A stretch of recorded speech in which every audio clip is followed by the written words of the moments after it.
Monsieur Raymond Loretan, il est né à Sion, au milieu du XXe siècle, diplômé de droit et en institutions européennes. Sa formation, c'est la partie facile de la biographie. Après, quand on s'attaque à l'expérience professionnelle, là, ça devient un petit peu plus long. Donc, on va abréger. Monsieur a été officier à l'état-major de l'armée suisse, puis ensuite il commence une carrière dans l'administration fédérale, au département fédéral des affaires étrangères. Il a été assistant personnel du conseiller fédéral Arnaud Koller. Il a ensuite été de retour en Valais comme délégué aux affaires européennes dans les années 90. Il s'engage ensuite en politique comme secrétaire général du PDC suisse de 93 à 97. Puis c'est la carrière diplomatique, ambassadeur de Suisse à Singapour, consul général à New York. Et quand il revient en Suisse, c'est pour entrer dans le monde économique. Il crée un cabinet de conseil stratégique, elle est en communication avec Chantal Ballet et Edgar Fazel.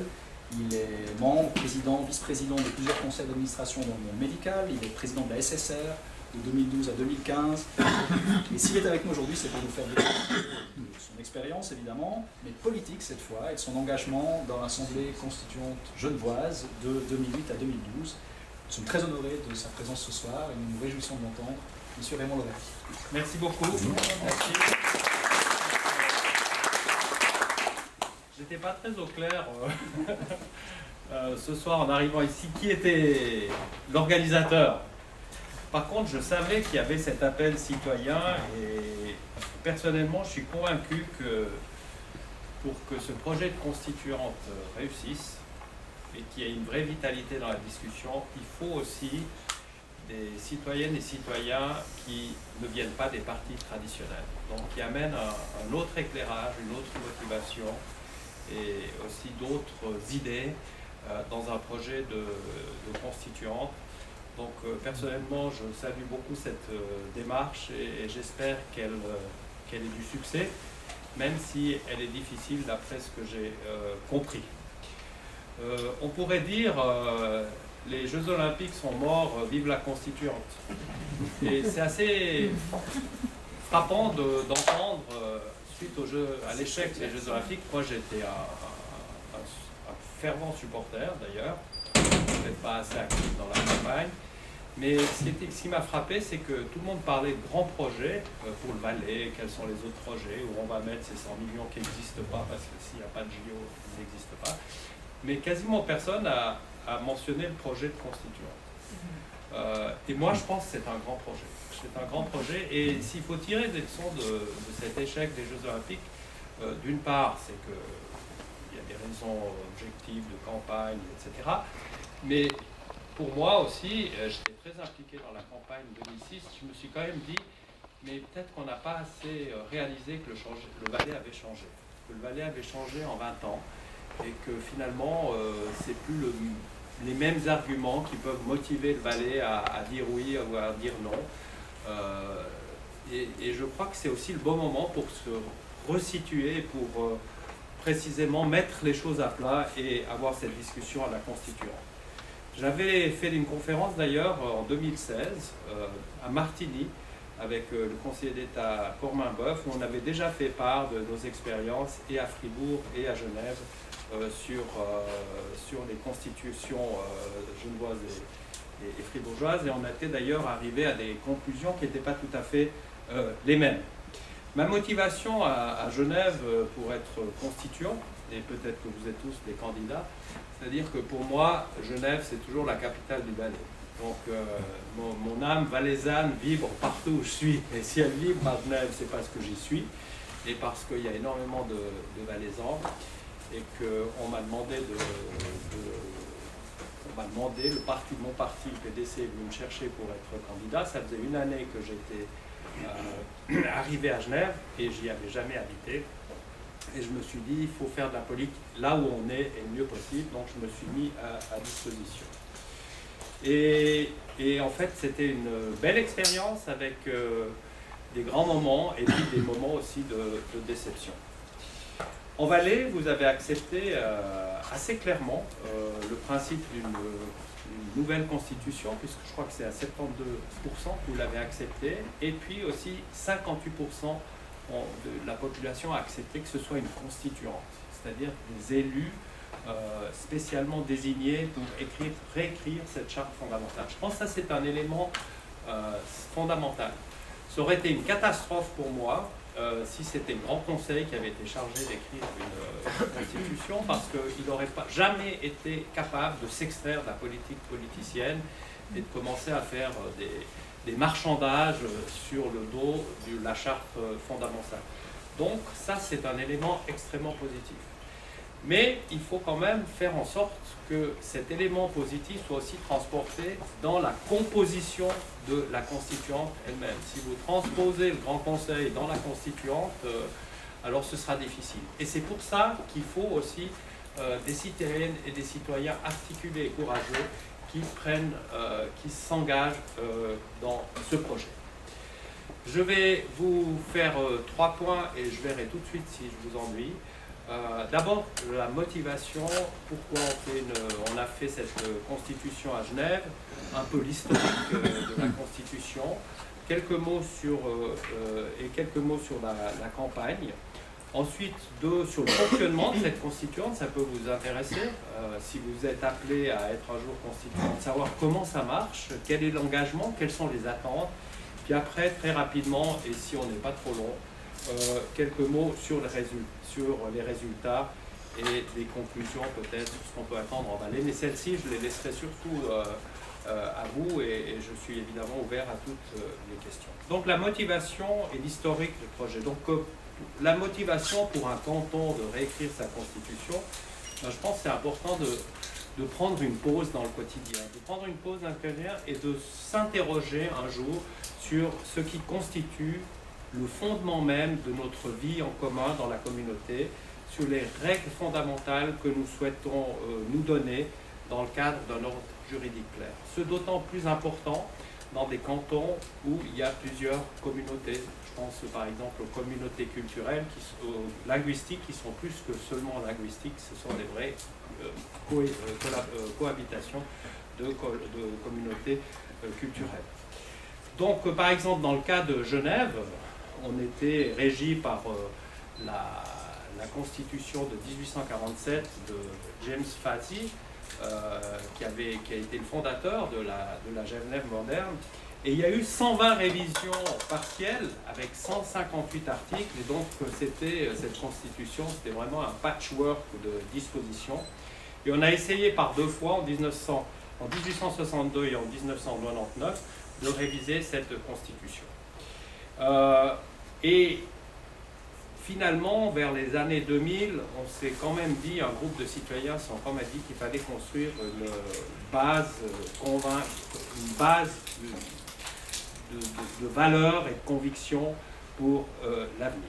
Le professeur Auer, un professeur à l'Université de Genève, a créé en 2005 une association de citoyens, 500 citoyens, qui se sont engagés pour cette constitution, et puis ils avaient le choix de faire une initiative populaire ou de choisir la voie parlementaire. Finalement, c'est la voie parlementaire qui a prévalu, et ce sont 7 députés qui se sont engagés au Grand Conseil pour un projet de loi qui, en 2005, qui a été accepté en 2007, sur une loi qui décidait de relancer une assemblée constituante. Et c'est le 24 février 2008, et moi je suis rentré en Suisse en 2007, je situe toujours par rapport aussi à mon historique, le 24 février 2008, le peuple genevois a accepté à 80%, vous avez accepté à plus de 70%, à 80%, donc c'était un plébiscite, cette révision totale de la Constitution, avec une participation qui était assez importante pour Genève, puisque c'était 61%. Je donne ces pourcentages parce que à la fin du processus, vous verrez qu'on a accepté à 80%, avec 60% de participation. La Constitution elle-même, quand elle a été adoptée, c'était à 31% de participation. C'est juste pour vous dire que la courbe de l'intérêt a été... Mais on est à Genève. Je pense qu'en Valais, ce ne sera pas du tout la même chose. Donc il faut tenir, c'est la beauté de nos Suisses, hein. Chaque canton est complètement différent. Donc ce 24 février, on a accepté la révision totale et on a adopté une loi, et j'ai ressorti cette loi parce qu'elle peut aussi être intéressée. le 24 février, la loi qui régit, la loi constituée complètement la Constitution de la République et canton de Genève, et je vous mentionne 2-3 éléments de cette loi. Donc, on avait un délai de 4 ans pour terminer les travaux. Donc, au-delà de 4 ans, l'exercice était terminé et échoué. Donc, on a tenu ce délai. Je crois qu'en Valais, c'est aussi la même chose. Mais il faut courir. 4 ans, ça passe extrêmement vite, surtout si on est mal préparé au début, comme c'était notre cas. Ensuite, on était composé de 80 membres, moins que le Grand Conseil. Le quorum, et ça c'était pour l'élection, était de 3%, et ça a été voulu. C'était justement pour pouvoir permettre à la société civile de participer à cette élection. L'apparentement de liste était interdit. Les dispositions relatives aux incompatibilités et à la durée de fonction ne s'appliquaient pas. Et peut-être encore une ou deux, le fonctionnement, donc elle se constituait elle-même, elle avait un secrétariat général, le budget était voté par le Grand Conseil, on avait le droit d'auditionner qui on voulait, et voilà. Donc on avait un cadre assez précis. Ce cadre a été fixé le 24 février, ensuite la même année, le 19 octobre 2008, on a eu l'élection, la votation, donc l'élection des constituants, 80 élus sur 527 candidats, 527 qui ont formé 11 groupes et qui avaient donc 4 ans pour remplir leur copie. Donc, dans cette campagne, il y avait 2 caractéristiques. D'abord, c'était l'élection proportionnelle au quorum de 3%. Et puis, l'objectif, je le répète, parce qu'il est important, c'était vraiment de permettre une représentation aussi large que possible de la société civile. Il y a 18 listes qui se sont présentées. Sur ces 527 candidats, il y avait 186 femmes, donc 35% de femmes, et 341 hommes, donc 65%. L'Assemblée a été élue avec une participation de 32,9%. Vous voyez, déjà la courbe était complètement baissée. Donc l'intérêt des gens pour la votation, en général à Genève c'est entre 30 et 40, donc l'intérêt est beaucoup plus bas. Mais là, on n'avait pas réussi à susciter beaucoup d'intérêt. Et 11 listes ont été élues, et sur ces 11 listes, 3 listes de la société civile. Il y avait seulement 14 femmes, donc 17,5% et quasiment pas de jeunes. Enfin, il y avait quelques jeunes, mais la moyenne d'âge était vraiment plutôt élevée. Et puis, il y avait quand même pas mal de has-been qui se relançaient, qui se recyclaient dans la constituante, avec quand même, je dirais, le bénéfice de l'expérience. On a aussi remarqué que c'était bien d'avoir des politiciens expérimentés, mais il manquait quand même l'impulsion des jeunes. Donc, dans la constitution des listes, c'est important de tenir compte de ça. Dans ces 3 listes, la société civile, elles étaient quand même concentrées sur un intérêt commun. Et là, je ne sais pas encore comment en Valais vous allez gérer ça, mais la société, il y avait la liste des associations, donc c'était des associations de petits artisans, des associations de coopératives, etc. Il y avait l'Avivo, qui représentait clairement l'intérêt des personnes âgées. Et puis il y avait Genève Avance, qui était une émanation, je dirais, des partis économiques et partis libéraux, centre-droite, qui s'étaient regroupés autour de Genève Avance. Mais au sein de ces listes, il y avait une cohérence d'idéologie quand même. Donc, ma question, quand j'observe ce qui se passe en Valais, je m'ingère, je fais toujours attention à ne pas m'ingérer, bien que je me sens profondément et avant tout valaisan, c'est la cohérence des listes. C'est-à-dire, est-ce que sur les listes civiles, et ça c'est une question que je vous pose, est-ce que vous avez une cohérence d'idéologie? Est-ce que vous savez où tous les candidats sur cette liste veulent aller dans la constituante? Donc, l'importance d'avoir ces listes civiles, pour moi, c'est qu'elles ne s'orientent pas à la politique politicienne. Évidemment, comme je l'ai dit tout à l'heure, et je me répète peut-être, mais je pense que c'est effectivement extrêmement important, c'est que la Constitution et la constituante, elle doit avoir une certaine hauteur de vue. Elle doit avoir une hauteur de vue, elle doit savoir s'extraire de la politique politicienne, des échéances électorales, etc. On observe, et j'ai observé, qu'au début, tout va bien. Mais plus on s'approche de la fin, quand on doit commencer à discuter de vrais sujets, on les laisse pas, la politique politicienne risque de vous rattraper. Et parfois, elle vous rattrape effectivement. Donc c'est là où les sociétés, où les listes civiles et les groupes civils peuvent vraiment jouer un rôle. Donc en Valais, je pense qu'il y a un Valais qui reste une société extrêmement politisée. Il faudra être extrêmement attentif à ce phénomène. Comment le contrer ou le maîtriser, ça, c'est une autre histoire, c'est encore trop tôt pour le dire. Donc ça, c'était cette deuxième échéance du 19 octobre. Et puis 4 ans plus tard, eh bien, le 14 octobre 2012, le peuple genevois, avec 31,9% de participation, a accepté cette nouvelle constitution. Donc à 54%. À 54%, c'est pas faramineux. Donc l'expérience en soi est extraordinaire. Je vous parle un peu spontanément, l'expérience en soi est extraordinaire, mais les attentes à la fin doivent être mesurées. On est en Suisse, les révolutions existent peu en Suisse, mais c'est aussi ce qui fait la solidité du pays.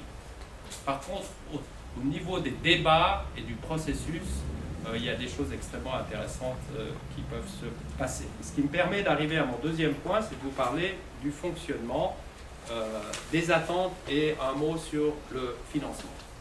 Alors, le fonctionnement en 2-3 mots. D'abord, comme pour tous les parlements, on est des élus de milice. C'est-à-dire qu'on assume notre mandat politique comme constituant, mais on a une activité professionnelle. Donc, il faut vraiment calculer son coût parce que c'est la fonction de député. Donc, il faut compter autant de temps que d'être un député. Ce qui est un député honnête qui s'engage vraiment, c'est entre un tiers et un mi-temps. Dans notre système de milice, apéro non compris, je dirais. Donc c'est tout dire. Ensuite, chacun de ces groupes parlementaires disposait chez nous d'un assistant parlementaire, donc c'est un peu comme au Grand Conseil, qui préparait les dossiers, qui essayait de répartir la charge de travail, etc. etc. Il ne faut pas sous-estimer les coûts, parce que ces coûts d'assistants parlementaires, ils sont à la charge de la liste ou du parti, ou à voir, ou à négocier. Et ne pas négliger et réfléchir avant l'échéance, avoir un vrai dialogue aussi avec l'État pour savoir quels sont les moyens qui sont à disposition et quels moyens n'avons-nous. La constituante, elle travaille évidemment en complète indépendance du Grand Conseil, mais elle travaille en parallèle du Grand Conseil. Parfois, c'est les mêmes périodes, etc. Donc là, il y a un vrai problème de coordination, parce qu'en général, nous, on a siégé dans la salle du Grand Conseil. Alors, le Grand Conseil pense qu'il a la priorité, alors que non. Là aussi, il faut réfléchir. Je suis un peu pratique, hein, des fois, mais il faut réfléchir où est-ce qu'on va siéger. La symbolique est forte, elle est aussi importante. Donc si vous pouvez siéger dans le Grand Conseil, c'est mieux. Vous aurez des frictions avec le Grand Conseil pour trouver les meilleurs moments, etc. Mais vous ne devez aussi pas être influencé par l'agenda politique du Grand Conseil. Il faut vraiment veiller à cette indépendance. Ensuite, ce que nous avons fait à Genève et qui m'a paru aussi très bien, on n'a pas eu un président, on a eu une coprésidence. On a eu une coprésidence collégiale avec 4 coprésidents qui représentaient de manière égale la gauche et la droite. À Genève, c'est important, la gauche et la droite, et les hommes et les femmes. Donc 2 hommes, 2 femmes, qui pendant toute la constituante ont été coprésidents, à part au début. Au début, on a élu la plus jeune. La plus jeune a assumé pendant quelques mois la présidence, et c'était un moment extrêmement difficile de mise en place, mais elle a fait ça magnifiquement bien. Et ensuite, on a installé cette coprésidence extrêmement équilibrée, et qui représentait des représentants des 4 plus gros groupes au sein de la constituante. Ensuite, on s'est organisé en commissions, en 5 commissions thématiques. Chaque commission avait 17 membres. Donc imaginez, il y a des séances plénières une fois par mois, et puis après vous avez les séances de commission. Je vous dis, je évoque, je énonce les différentes commissions. Donc disposition générale et droits fondamentaux, première commission. Droit politique, y compris révision de la Constitution. Deuxième, révision de la nouvelle Constitution. Deuxième commission. Troisième, les 3 pouvoirs, législatif, exécutif, judiciaire. Quatrième, extrêmement importante, j'y étais d'ailleurs, organisation territoriale et relations extérieures. Organisation territoriale, c'est toute la question de l'autonomie des communes, fusion de communes, relations avec les voisins transfrontaliers. À Genève, ça a une signification particulière. Et enfin, la 5e, rôle et tâches de l'État et les finances. On avait un pouvoir qui nous a été donné par la loi d'auditionner tous les gens qu'on voulait. Donc les membres des autorités cantonales, communales, les magistrats du pouvoir judiciaire, les groupements représentatifs de la vie. On a fait venir des Balois, des gens de toute la Suisse, etc. On a eu, je pense, plus de 150 auditions sur les 5 commissions. C'est un immense travail d'appropriation de la matière. Il y a évidemment une première phase où il faut comprendre de quoi on va poser. Donc il faut s'enrichir, il faut écouter, il faut voir ce qu'on fait des autres, etc. On avait aussi prévu une commission du règlement. Alors il y a un règlement qui mettait un petit peu en ordre nos travaux, les droits de vote, etc. Une commission du contrôle financier, important qu'on tienne le budget, et enfin une commission de rédaction extrêmement importante, parce que vous avez un fouillis au début qui essaye de se restreindre au fur et à mesure, mais à un moment donné, vous avez besoin d'une commission de rédaction, et dans cette commission de rédaction, en fait, on n'avait plus tellement tenu compte des partis, mais surtout des compétences. Et on avait mis 2-3 professeurs d'université, constitutionnalistes, etc., qui nous ont mis ça en forme de manière tout à fait bien. Les séances plénières sont toutes publiques, donc ça du Grand Conseil, public, etc. Et aussi tous les documents qui étaient discutés en plénière étaient complètement publics. Par contre, les séances de commission étaient confidentielles et c'était voulu parce qu'on voulait absolument qu'on puisse s'exprimer extrêmement librement et de manière aussi constructive au sein des commissions. Je dois dire que c'est là où aussi on pouvait faire preuve un peu d'innovation, arriver avec des idées tout à fait nouvelles. Les séances de commission en fait étaient passionnantes, étaient souvent beaucoup plus constructives que les séances de plénière où à la fin il fallait trouver un dénominateur commun sur 4 ans, un dénominateur commun qui ait trouvé une majorité d'abord au sein de la constituante et ensuite devant le peuple. On avait un secrétariat général aussi professionnel avec plusieurs collaborateurs. Peut-être que là on a été un peu luxueux. Mais je peux vous dire que si vous voulez que ça tourne, que la machine tourne, il vous faut une secrétaire générale. Nous, on avait un secrétariat que des femmes, elles ont très bien fonctionné. Mais on avait une secrétaire générale qui avait l'expérience de faire tourner une assemblée, les convocations, les procès-verbaux, le site internet à jour, etc. C'est extrêmement important d'avoir cette machinerie qui fonctionne, qui fait tourner la maison en fait. Et puis parfois on donnait des mandats externes à des spécialistes. Le secrétariat général s'occupait aussi de tout l'aspect numérique, c'est-à-dire qu'on était tous équipés d'un ordinateur, vous trouviez tous ces PV, etc. sur vos ordinateurs qui étaient aussi en circuit protégé. Donc ça demande aussi un investissement de base important et une formation, parce que tout le monde ne sait pas comment ça fonctionnait, d'ailleurs jusqu'à la fin, on ne s'est pas libéré de la paperasse. Et puis ensuite, il faut un budget qui était voté par l'Assemblée, donc on faisait notre budget et puis on devait le soumettre ensuite au Grand Conseil, puisque la constituante est partie intégrante de l'État de Genève pour son fonctionnement administratif, budgétaire et logistique. Alors, c'était cher, à Genève, c'était assez cher. Ça nous a coûté sur 4 ans 15 millions. 15 millions pour 237 articles sur 4 ans. Mais ce ce qu'il faut dire ici très clairement, c'est qu'on n'a pas eu du tout la coopération de l'État. D'abord, le Conseil d'État était contre la révision totale de la Constitution, donc il a mis les pieds contre le mur dès le début, et on a dû tout négocier. On n'avait pas de salle, on n'avait pas de bureau, on n'avait pas de staff, on n'avait rien.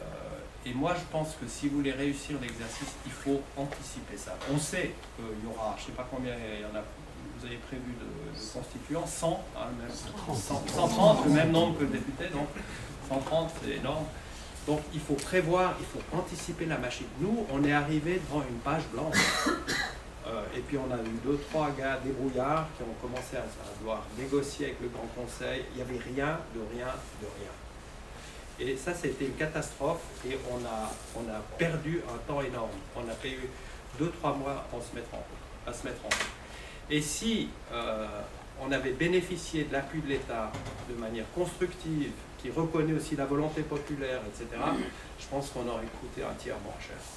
Le Grand Conseil, à Genève, il coûte 10 millions par année, donc je pense qu'on n'aurait pas coûté plus. Mais ils nous ont non seulement rien mis à disposition, mais ils nous ont tout facturé. Les salles de réunion, les gommes, les crayons, les ordinateurs, etc. Donc c'était pas extraordinaire. Donc on a vraiment dû se battre. Le Grand Conseil, il nous voyait un peu comme concurrents, comme ça, des amateurs, commencent à se moquer de politique, etc. Donc le climat de départ était mauvais et ça nous a coûté cher en temps et en argent. Ici, c'est complètement différent parce que d'abord, vous n'êtes pas jeune moi. Deuxièmement, le Conseil d'État soutient le projet.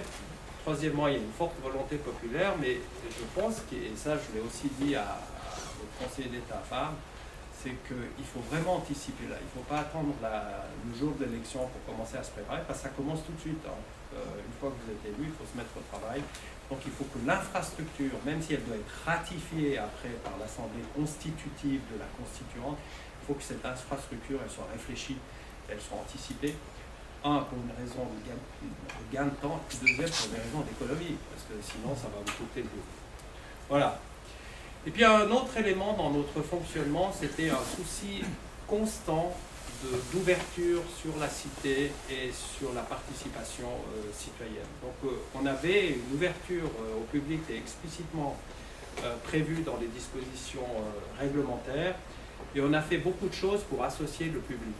Ça n'a pas toujours réussi.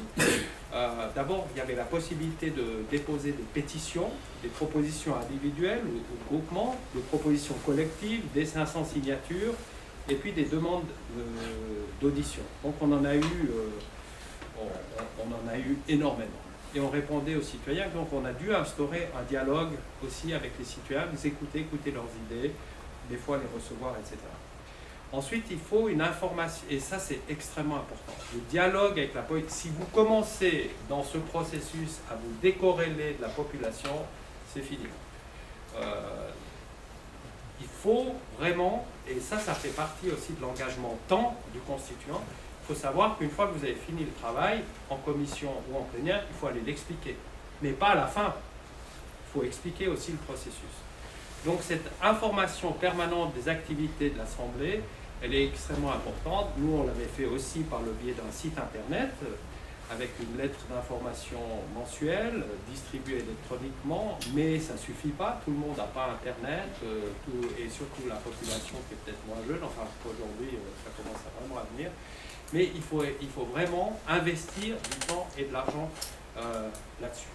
Et puis on a organisé toute une série d'événements, des auditions publiques. Par exemple, on avait une séance de commission, mais exceptionnellement on l'ouvrait au public. On en a fait 4-5.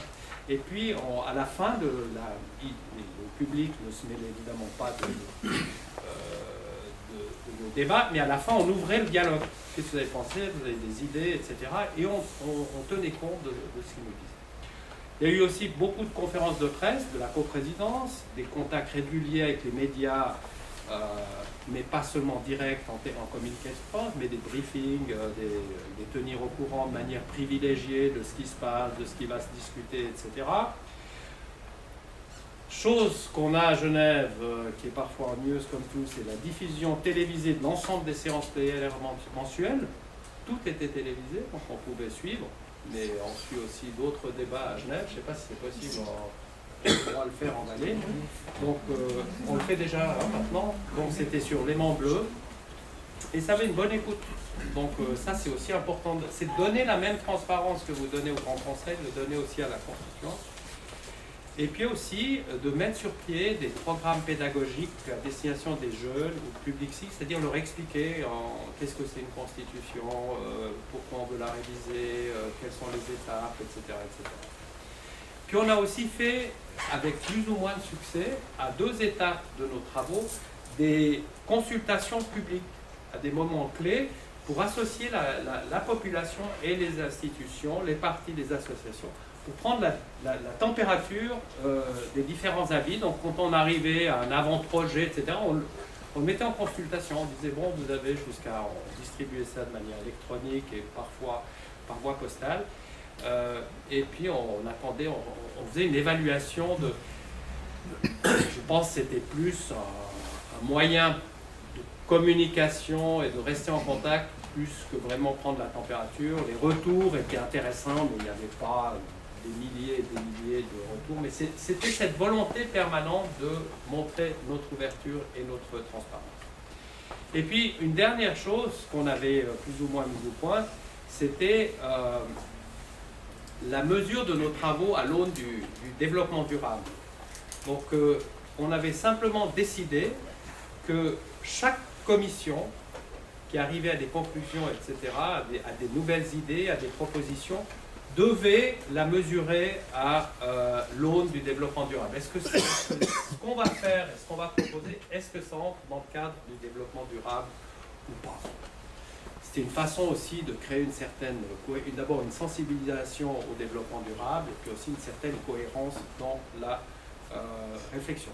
Donc tout ça, tout ce que je vous raconte, c'est un peu le cadre dans lequel, comme constituant, on était en train de travailler et de se mouvoir. Vous voyez qu'il y a beaucoup de choses et que c'est un gros engagement. C'est vraiment, il faut y croire, il faut avoir envie de le faire et il faut être actif.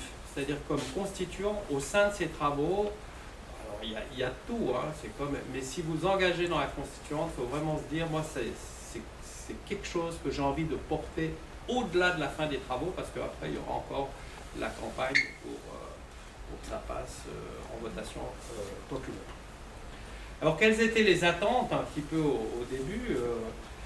C'est vrai qu'il y a eu une certaine, après qu'on ait plébiscité le principe, il y avait une certaine indifférence de la population, parce que la population, une fois que vous avez dit on va réviser la Constitution, elle se dit bon mais ça veut dire quoi, on fait quoi? Et puis c'est là où l'intérêt tombe. Hein. Mais il y avait quand même 2-3 points intéressants. Par exemple, dans les dispositions générales et dans les droits fondamentaux, une des questions c'est est-ce que vous allez regarder les symboles religieux dans l'écusson de Genève? Ou bien est-ce que le droit à l'eau, ou le droit de l'enfant, ou le droit au logement pourrait-il devenir justiciable? C'est-à-dire qu'on pourrait lester en justice. Sur les droits politiques, par exemple, les étrangers peuvent-ils être élus au niveau cantonal? Ou bien est-ce qu'on va prévoir la parité homme-femme sur les listes électorales ou dans les assemblées elles-mêmes? Tout ça, c'est des questions qu'on peut mettre dans la Constitution. Hein. Et une fois que c'est dedans, il faut respecter. Sur les institutions, est-ce que, ça c'est aussi une question que je voudrais vous poser, est-ce qu'il faut un président permanent du gouvernement pour la durée de la législature, au lieu du tournis que vous avez actuellement? Ou bien est-ce que vous allez diminuer le nombre de députés, hein, allonger la durée des mandats pour éviter des campagnes électorales trop rapprochées, parce qu'on travaille une année, on est élu, on se met en route, on travaille une année, la troisième on commence la campagne, la quatrième on est en campagne, donc peut-être qu'on peut rallonger plus. Nous on a rallongé d'une année, bien, mal, on peut en discuter. Est-ce que les candidats juges sont soumis à une évaluation préalable de leurs compétences? Est-ce qu'ils sont élus par le peuple ou par une commission? Et quel est le système de contrôle de la gouvernance adoptée par l'appareil étatique? Est-ce qu'on peut auditer le travail d'un conseil d'État, etc. Sur l'organisation territoriale et les relations extérieures, Ça, c'était un des points que moi-même j'ai défendu, et c'est aussi une de mes motivations. Mais comme je suis un idéaliste, j'aime bien amener des idées qui vont un peu loin. La ville de Genève doit-elle être supprimée ou découpée en quartiers? Non, mon idée, c'était de la fusionner avec le canton, c'est-à-dire une seule entité administrative. C'est une idée qui a donné... On a fait couler beaucoup d'encre, on a été jusqu'en plénière, et en fait, elle n'a pas été balayée. Elle a été rejetée, mais pas une majorité. Donc, et c'est une idée qui revient toujours, parce qu'il y a tellement de doublons à Genève, il y a un canton, ils font une chose, etc. Faut-il maintenir les 45 communes ou prévoir des regroupements, des fusions? Dans la Constitution, vous pouvez le prévoir, hein. Vous pouvez diviser par 2 le nombre de communes, etc. Ça va vous amener quelques petits problèmes après, notamment au moment de la votation sur la Constitution, mais c'est des réflexions qui doivent avoir à faire. Tout le problème des fusions, mais là, on va dire, on est déjà très avancé. Comment concevoir, par exemple, à Genève, comment concevoir notre développement autrement qu'à l'échelle de la région avec Vaud et la France voisine? Ils sont là, ils sont à la porte, est-ce qu'on les inclut? Est-ce qu'on fait une assemblée transfrontalière, etc. Est-ce qu'on pourrait avoir un parlement transfrontalier? C'est des questions qu'on s'est posées. Ou bien, comment est-ce que le canton peut activement développer la Genève internationale? Ça, c'est des problématiques typiques de Genève. Dans le rôle de l'État, les tâches de l'État et la finance, on peut par exemple se demander, on s'est posé la question, est-ce qu'on va fixer des objectifs mesurables de limitation des facteurs de réchauffement climatique? Des fois, les Suédois, ils aiment bien se fixer des objectifs à l'échelle du monde. De temps en temps, ils vont plaider pour la paix sur des trucs où... Enfin, bref. La chasse, et ça, c'est un bon sujet pour vous aller. La chasse restera-t-elle interdite à Genève? Elle est restée. Maintiendrons-nous l'interdiction de l'énergie nucléaire? Elle est restée, l'interdiction. La mobilité douce sera-t-elle prioritaire par rapport au trafic motorisé? Et là, il y a eu un grand débat sur le choix de moyens de mobilité. Alors, heureusement, l'aile plutôt libérale a gagné, mais c'était des vrais débats. Hein. Et l'eau doit-elle être un bien public, c'est-à-dire gratuite, etc. Donc, vous voyez, maintenant, on peut adapter ça au balai. Donc, moi, je ne vais pas le faire, comme j'applique le principe de non-ingérence, mais il y a plein de questions comme ça qu'il faut lister aussi. Et qu'il faut se dire, dans une campagne, par exemple, vous pouvez amener des questions qui commencent un peu à déranger quand même. Vous dire, oui, il faut oser déranger dans une constituante. Parce que sinon, elle ne sert à rien. Donc, il faut faire son homework et puis commencer à se poser ce type de questions, évidemment adaptées aux circonstances d'ici. Et j'arrive à mon troisième point, c'est le résultat. D'abord, peut-être encore comment on a travaillé. Vous arrivez, nous on avait vraiment la page blanche, vous avez l'ancienne constitution, et puis rien. Puis on fait quoi?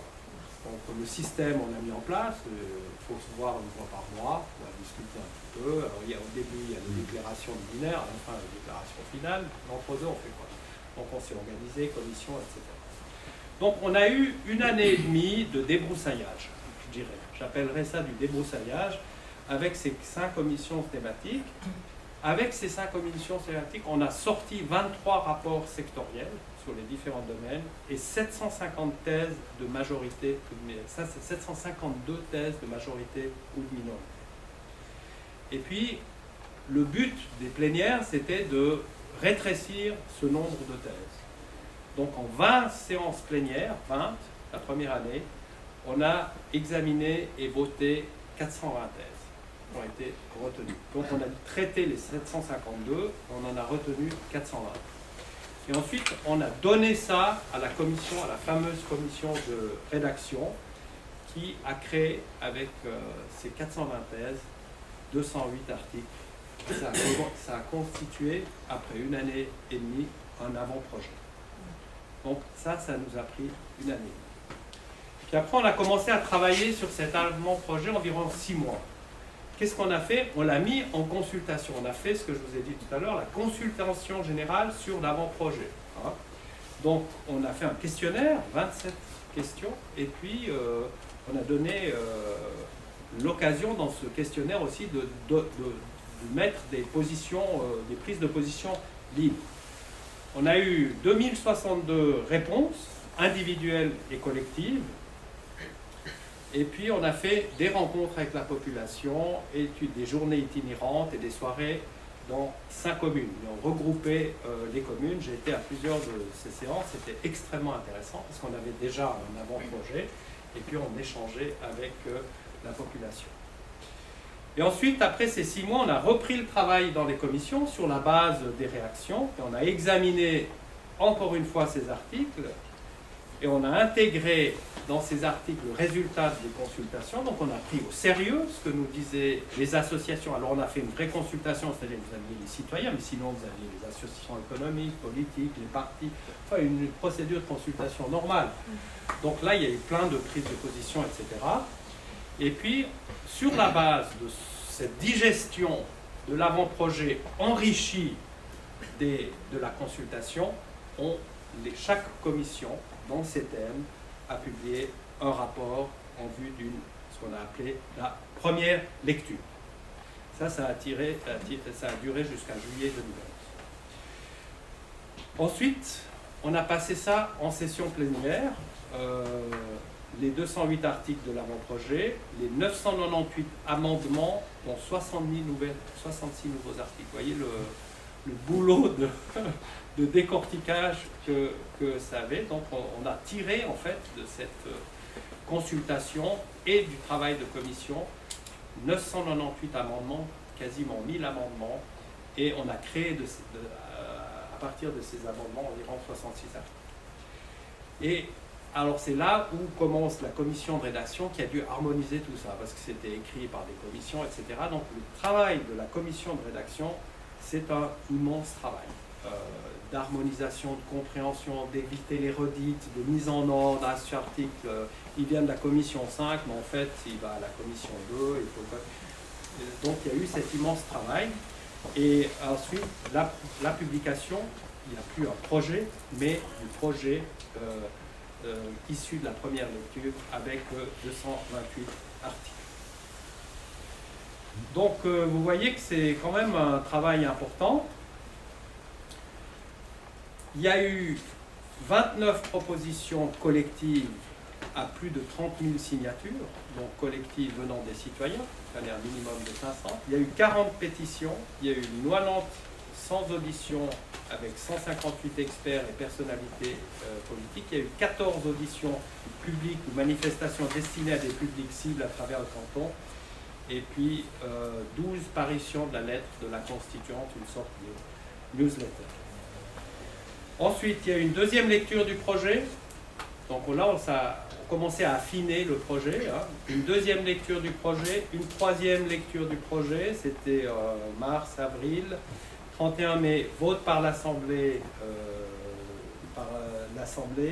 Le 26 juin, on a remis, 2012, on a remis officiellement la nouvelle constitution au Conseil d'État.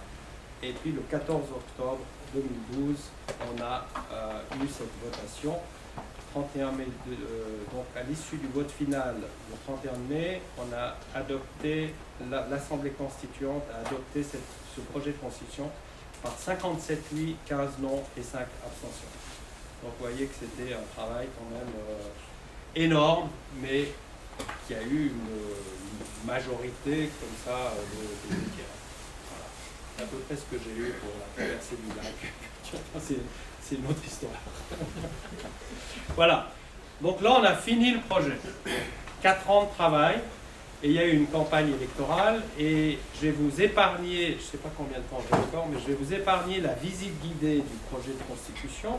Par contre, je vais quand même vous donner 2-3 éléments, si je les trouve, en résumé du contenu. Parce qu'il y avait quand même, pas mal de contenu. Donc, du point de vue de l'Assemblée constituante, c'est-à-dire de notre point de vue, on a estimé que notre projet était innovant et équilibré. Bon, c'est toujours on sanctionne 4 ans de travail, donc on n'allait pas dire le contraire. Donc il y a une certaine subjectivité dans ça, mais il a été approuvé quand même par 75% des membres de l'Assemblée, et on a estimé qu'il revitalisait aussi le contrat social genevois, tout en maintenant les acquis de la Constitution actuelle, et d'innover dans plusieurs domaines. Et ce qui était très intéressant, il y a eu beaucoup de discussions à ce sujet, et surtout à Genève, qui est un canton très polarisé gauche-droite, on a trouvé un véritable équilibre entre le rôle de l'État et puis la responsabilité individuelle. Ça a vraiment été une discussion très importante, et aussi le rôle de la subsidiarité de l'État dans diverses choses. Donc, on a préservé des acquis. Alors, au nombre des acquis préservés, l'égalité homme-femme, c'est pas un grand acquis parce qu'il est déjà écrit ailleurs. C'est vrai qu'il y a beaucoup de choses qu'on a écrites qui étaient déjà ancrées dans la Constitution fédérale, mais on n'a pas mis de quotas, par exemple. Donc ça, c'était aussi, on pourrait mettre aussi des quotas. Donc on a simplement déclaré l'égalité entre hommes et femmes. À un moment donné, on ne voulait pas la mettre.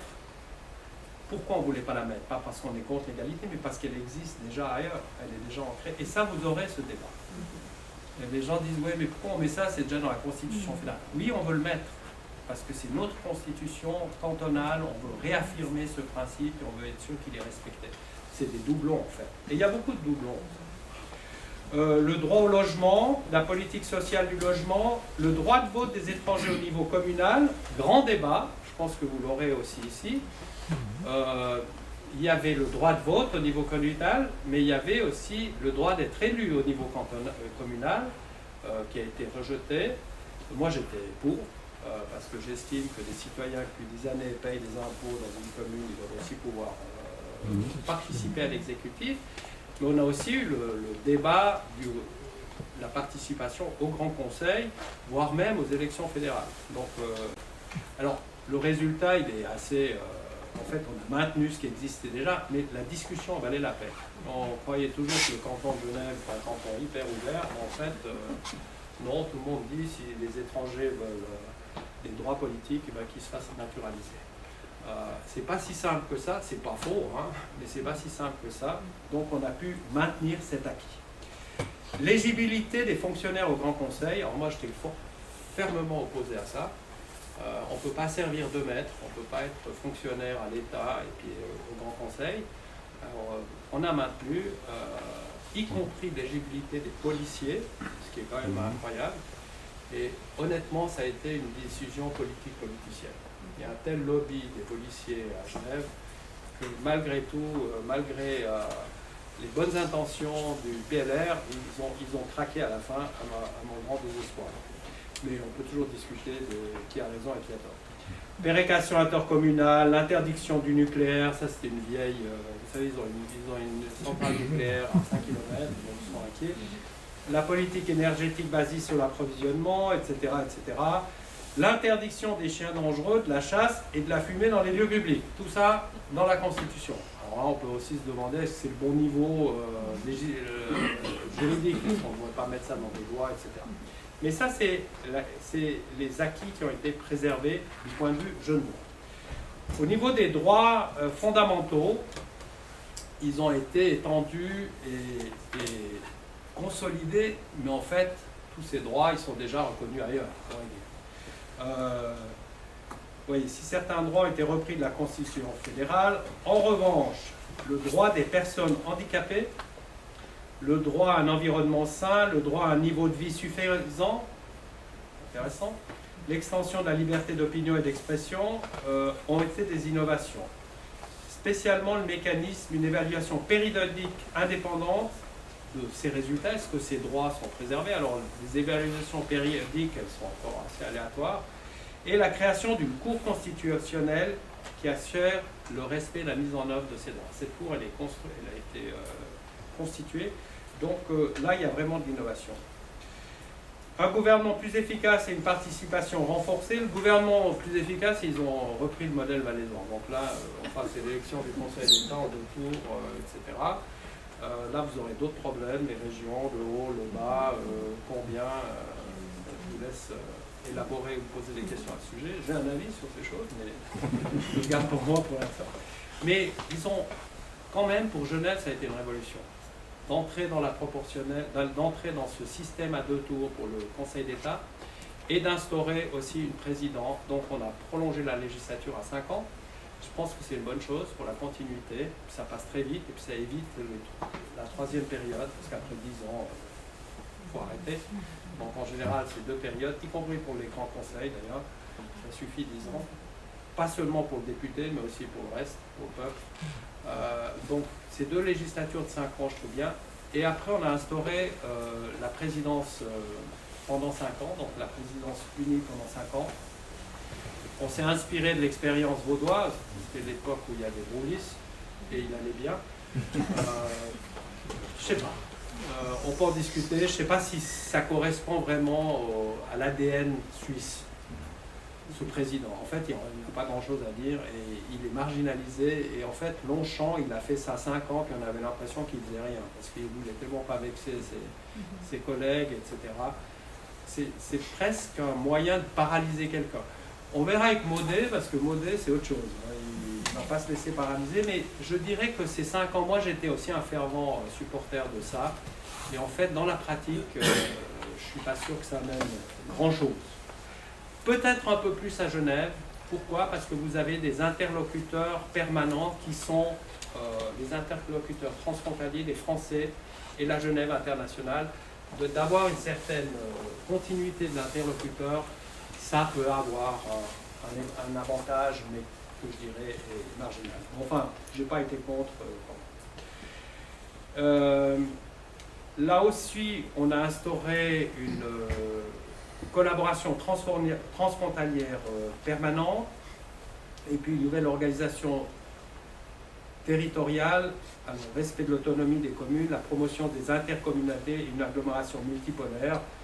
Les fusions de communes sont encouragées pour accélérer le processus, la participation de la population et des communes et le lancement des projets renforcés, un peu à Libye. Il y avait une telle résistance des communes sur leur autonomie, etc., que de nos grandes idées de créer des départements ou des régions, etc., on est revenu à la case de départ, en fait, en donnant la possibilité de faciliter les regroupements de communes et les fusions à travers des incitations financières.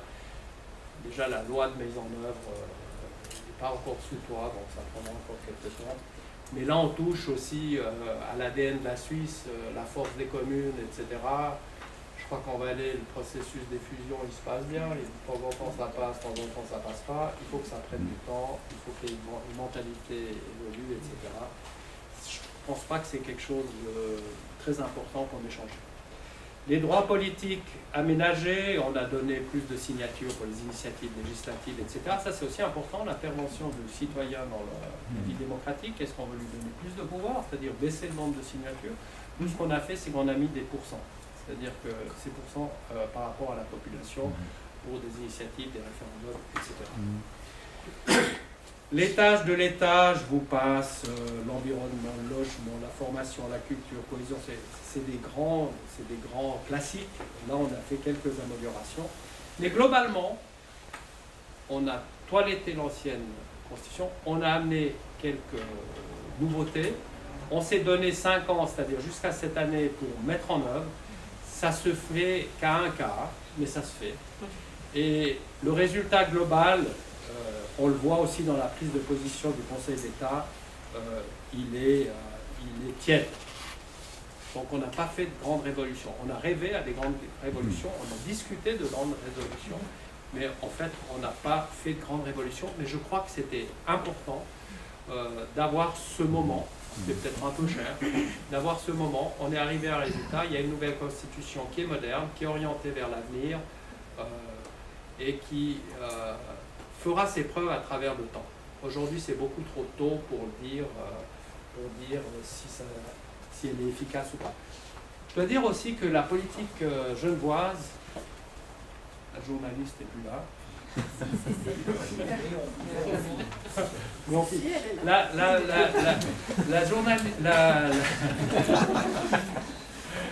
la politique genevoise, elle est extrêmement confrontative.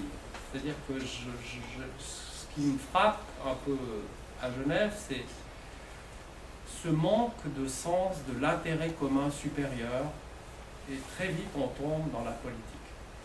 Et je crois qu'en Valais c'est différent. Je crois qu'en Valais on a un sens plus élevé du bien commun, de l'intérêt commun. Et enfin, c'est comme ça que je sens et je vois le Valais, même s'il y a des tas de disputes, ça fait partie. Mais je parle des citoyennes et citoyens. Je pense qu'il y a ça, et donc je pense que cette révision de la Constitution en Valais, elle sera plus porteuse et plus enthousiasmante qu'à Genève. Mais peut-être 3 choses encore. Je vous l'ai dit, et je le répète, la préparation, c'est-à-dire c'est maintenant, c'est avant les élections, la préparation, elle est aussi importante que les travaux eux-mêmes. Si vous voulez bien pouvoir travailler, en plus de préparer les listes, et j'espère qu'il y aura une liste de citoyens qui passera la rampe, 7% c'est pas rien. 8%. 8%. Voilà que vous avez fait exprès. Mais la préparation, non seulement alors mais la préparation des travaux, l'infrastructure, la réflexion aussi sur le processus, etc. Alors j'espère que quelqu'un y songe. En fait, aujourd'hui, je pense que c'est en tout cas le Grand Conseil et le Conseil d'État qui devraient le faire. C'est très important pour que les travaux commencent bien et qu'ils se passent bien. Cette collaboration, elle est... il ne faut pas se voir en opposition avec les autres institutions. Il faut se dire, la Constitution, la constituante, c'est une institution en plus qui dure 4 ans, qui doit être respectée et à qui il faut donner les moyens de sa mission. Et sa mission, elle est la plus élevée pendant ces 4 ans puisqu'elle doit redéfinir la charte fondamentale de ce canton. Donc c'est une priorité et il faut que l'État et les gens qui décident aujourd'hui reconnaissent ça et surtout anticipent ça. Et le travail, c'est maintenant qu'il faut le faire. Ensuite, je vous ai aussi dit, et c'est mon deuxième point, que le processus, il est aussi important que le résultat des travaux. C'est-à-dire que ce débat sur 4 ans, si vous savez le mener à l'interne avec une composition ouverte de constitution, mais surtout à l'externe, si vous arrivez à avoir sur 4 ans ce dialogue avec la population, sur des thèmes chauds, et il ne faudra pas éviter les thèmes chauds, c'est très très enrichissant. Et vous créez aussi la base d'un nouveau dialogue avec la population. Mais ça se réfléchit, ça, et ça s'organise. Donc, c'est pour ça que je dis ce processus, il est autant important que le résultat. Et puis, le troisième point, c'est le résultat. Et bien, le résultat, il a autant de valeur que la volonté politique de le mettre en œuvre. Je dis à Genève, c'est un peu... mais si on arrive à des vrais changements, après, c'est vraiment la volonté politique du Parlement, parce que ça passera au Parlement, il y aura d'immenses chantiers législatifs, si vous changez beaucoup de choses. Le Conseil d'État aura un rôle de moteur qui sera extrêmement important, mais aussi le Grand Conseil, donc ordinaire. Après 4 ans, on perd sa fonction. Il aura un rôle extrêmement important pour donner du sens à tout cet exercice. Et pour ça, il faut aussi créer ce souffle qu'on est capable d'avoir en Valais pour les bons projets. Ce souffle autour de la constituante, qui est un vrai projet pour le Valais. Et donc l'exercice en vaut la peine, à mon avis, à ces conditions-là, s'il a le soutien de la population, s'il a le soutien des institutions, mais s'il a aussi le soutien des organisations économiques, etc. C'est un processus d'introspection, mais positif, tourné vers l'avenir. C'est vrai que ça coûte, mais ça n'a pas besoin de coûter aussi cher qu'à Genève, et je pense que l'investissement en vaut la peine, et surtout vous pouvez ici tirer des leçons de ce qu'on a fait juste et faux ailleurs, à Fribourg, dans le canton de Vaud et à Genève. Et pour conclure, je prends cette interview, la fin de cette interview de mon ami le juge, qui veut rénover la Constitution, Jean Zermatten, article du mardi 5 janvier 2016, qui disait, en fin d'article, après Genève, Vaud et Fribourg, Berne, le Valais aura sa constituante. Jean Zermatten en est persuadé, le juriste pronostique un texte définitif pour 2023 et rêve d'un consensus pour réunir 2 vieux ennemis qui s'ignorent aujourd'hui, Goué et le Bas-Valais, en bon père de famille. Ça, je ne suis pas sûr qu'on soit des vieux ennemis. Étant d'origine valaisanne, je conteste cette dernière phrase. Par contre, je crois que c'est possible d'avoir une constitution en 2023. Merci de votre attention.